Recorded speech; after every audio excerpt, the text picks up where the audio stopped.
Хөрмәтле телевизор караучылар, бүгенге тормыш вә әдәп тапшыруы Корбан гаете, Корбан бәйрәменә багышланыр. Хөрмәтле Әнвәр хәзрәт, рәхим итеп әйтегез әле, Корбан гаете, Корбан бәйрәме каян килеп чыккан, аның тарихы кая тоташа? Бисмиллаһир-рахманир-рахим. Ассаламу алейкум ва рахматуллахи ва баракатуху.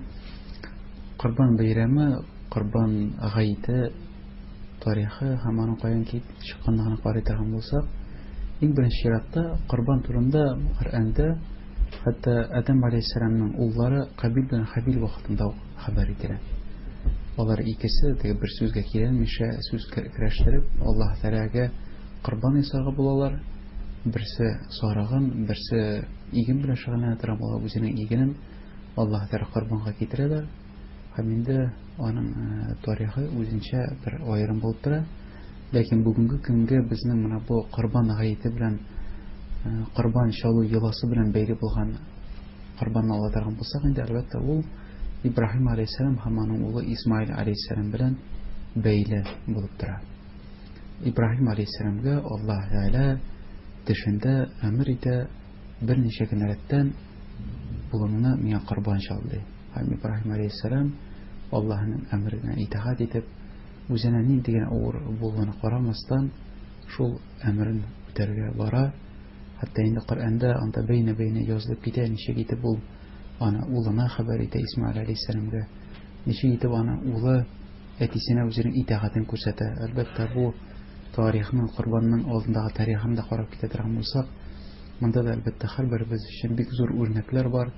Менә бу әтинең балага нинди тәрбия бирүе һәм баланың әтисенә карата нинди итаатлы булуы да монда күрсәтелеп китә.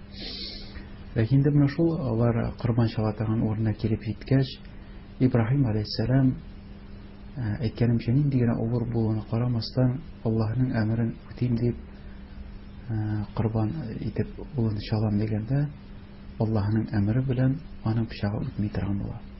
Һәм Аллаһ Тәгалә Ибраһим алейһиссаламга җәннәттән сарык җибәрә, тәкә сарык җибәрә. Һәм әйтә: "Я Ибраһим, син минем сынавымны үттең ди, миңа синең улыңның Корбаны кирәкми, менә Корбан чалу өчен сиңа сарык ди." Һәм шул чордан инде безгә Корбан чалу ваҗиб булып калды. Ягъни динебезнең бер тиешле булган йоласы булып тора. Корбан малы нинди ният белән чалына һәм аны кем чалырга тиеш?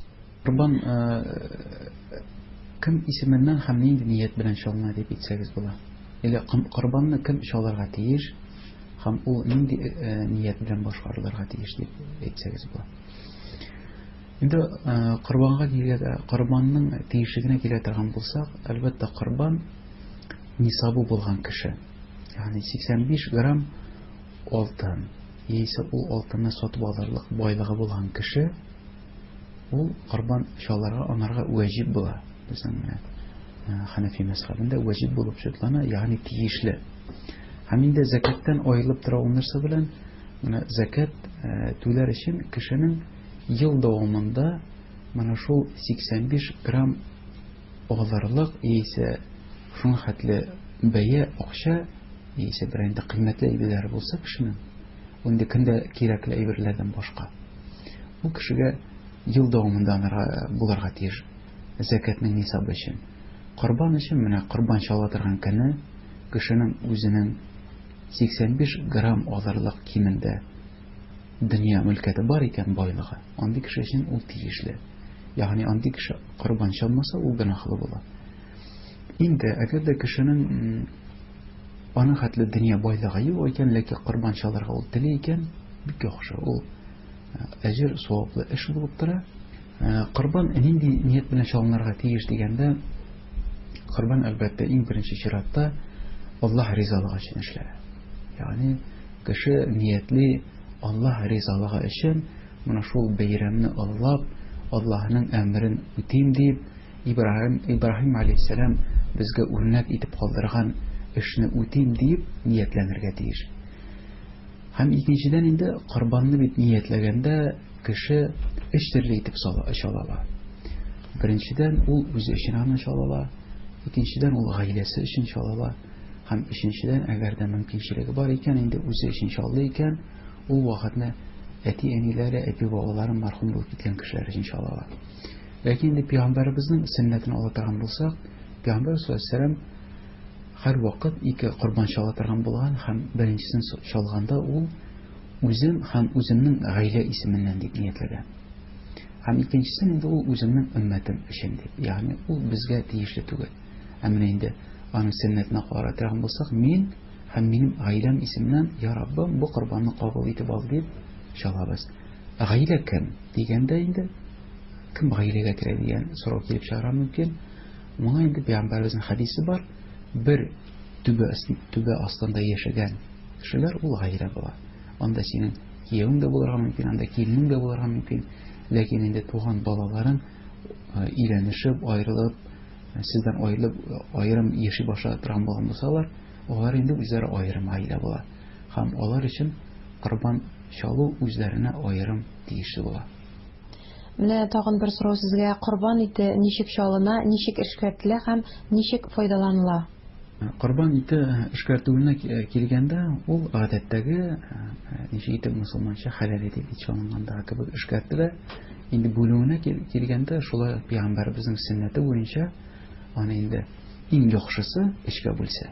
Бер өлешен инде кеше үзенә калдырыр, үзенең гаиләсенә. Икенче өлешен ул туганнарны, дусларны, якыннарны, авылдашларны, манда танышларны җыеп корбан ашын уздыра. Һәм өченче өлешен инде мискин, мохтаҗ булган кешеләргә тарата. Бу инде теге әйтәбез Пәйгамбәребезнең сөннәте буенча. Әгәр дә инде кеше әйтик үзе теге бик артык бай кеше түгел икән, һәм ул чиракта ул тулысынча үзенә хәтта калдырса да гөнаһысы булмый. Чөнки корбанны чалу ваҗиб булса, аны тарату сөннәт булып тора. Ул теге тиешле түгел, эшләсәң яхшы, эшләмәсәң гөнаһысы юк. Булырга мөмкин шулай, мәсәлән, кеше бик бай. Минем өемдә дә ит җитәрлек, ләкин мин корбан чаласым килә, мондый чиракта ни эшләргә? Ул тулысынча бу итне таратса була. Инде яисә теге кая таратырга дигән сорауда булырга мөмкин. Әгәр дә кеше андый урын таба алмый икән, мәсәлән, ул мәдрәсәләргә итеп бирсә була, кая менә шәкертләр ниләр укыйлар, тулысынча чала да шунда итеп бирә. Аның инде бер савап корбан чалган өчен була, икенчесе инде бу алар укыган балаларга, ятим булган кешеләргә ярдәм иткән өчен тагын бер савап була. Хөрмәтле Әнвәр хәзрәт, рәхим итеп әйтегез әле, корбан гаете намазлары башка намазлардан ничек аерыла? Гаит намазын башка намазларыннан иң беренче чиратта ул аерылып тора. Башка намазларны әгәр дә кеше үзе ялгыз укый алса, гаит намазын кеше ялгыз укый алмый. Аны фақат мәчеттә җәмәгать белән бергә укыла торган намаз. Ягъни кеше менә мин бүген бара алмыйм инде, мин өйдә гаит намазын укыйм дисә, ул гаит намазыннан китми. Ул гади теге аерым нәфил намазларыннан булырга мөмкин, ләкин гаит намазы булмый. Шулай ук башка намазлардан үзенең эчтәлеге белән аерылып тора торганы гаитның эчендә аерым тәкбирләр бар. Башка намазларга караганда, аны инде һәрбер мәчеттә имам менә шул килгән җәмәгатькә аңлата, менә шундый аермалары була аның. Шул вакытны имам артыннан ияргез дип ул әйтә. Һәм инде башка вакыттагы кебек, мәсәлән, җомга намазында, җомга намазы алдыннан хутба укылса, вагаз сөйләнсә, гаит намазында инде менә шул гарәпчә хутбасы намаз укылганнан соң укыла. Һәм инде безнең телевизор караучылар өчен кыска гына мәгълүмат биреп үтсәгез иде, быел безнең мәчетләрдә корбан гаете намазлары кайчан һәм ничәдә башлана? Быел гаит намазлары һәрбер мәчеттә сәгать 7-дә, иртәнге сәгать 7-дә булачак. Ягъни 7-дә ул намазның үзе укыла. Сәгать 7-гә хәтле аның вагазы сөйләнә, Коръән укыла, дугалар кылына. Сәгать 7-дә инде намазның үзе укыла. Һәм ул намазлар әйткәнемчә бөтен мәчетләрдә укыла. Шәһәребездә 2 мәчеттә һәм бөтен авылларда укыла. Һәм инде менә шәһәр мәчетләрендә тагын бер шундый мөмкинчелек бар дип әйтик. Тагын корбанга кайтып намазлардан соң, намаз укылып беткәннән соң теләге булган кеше инде 2 мәчет янында да иншалла кеше сарыклар китерәләр, сәүдәгәрләр булалар, сарыкларын китерәләр. Шуннан үзенә кеше сарык сайлап ала һәм шул сарыкны мәчет тирәсендә үк чалдырып, эшкәртеп алып кайтып китәләр. Әлхәмдүлилләһ, Аллаһның рәхмәте белән менә әле җәйләр башланып киткән, һәр кешеләр дә килеп җитте. Аллаһның рәхмәте белән ислам динендә иң олы булган бәйрәмнәрнең берсе Корбан гаете килеп җитте. Һәм инде бу бәйрәмнәрдә безнең бит инде мусулман бәйрәме башка теге бәйрәмнәр белән нәрсә белән аерылып тора ул? Мондый вакытны кеше башка вакытка караганда да күбрәк изгелек эшләргә тырыша тиеш. Бигрәк тә ул изгелекне башка мохтаҗ, авыр яшәгән кешеләргә күрсәтергә. Һәм шунысы да бар, менә ислам динендә Аллаһ Тәгалә куша, хәтта кешенең әгәр дә үзенең мәшәкате бар икән, ниндидер борчулары бар икән, ул чакта кеше аннан да авыррак яшәгән кешеләргә ярдәмен күрсәтсен, ярдәм кулын сузсын, шул вакытны Аллаһ Тәгалә анарга ярдәм кулын суза ди. Әгәр дә инде кеше бөтенләй теге үзенең килеп чыккан мәшәкатьләре белән капланып кала торган булса, менә миннән дә бәхетсез кеше юк икән бу дөньяда дип үзенә генә кереп китә торган булса, ул вакытны ул үзенең мәшәкате белән, үзенең борчулары белән үзе генә кала торган була. Менә шундый вакытларны инде авырлык килде икән, күбрәк изгелек эшләргә кирәк. Бигрәк тә бу форсат белән кулланырга, бәйрәм форсаты белән кулланырга. Тагын бер инде мәсьәлә, безнең инде менә әлхәмдүлилләh балаларыбыз бит инде теге дөньяви бәйрәмнәрне бик көтеп сагынып алалар.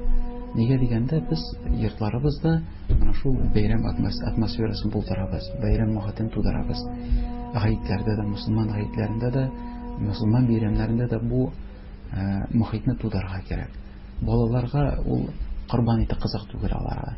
Аларга икенче берләр, бүләкләр, ниләр биреп, аларны да менә шул бәйрәмгә ничектер мәхәббәтләрен уятырга, киләчәк тормышларында да менә шул дингә якынрак булып, менә шул бәйрәмнәрне зурлап, аларны бәйрәм итеп яшәсеннәр өчен без кечкенәдән аны тәрбияләргә кирәк иншаллах.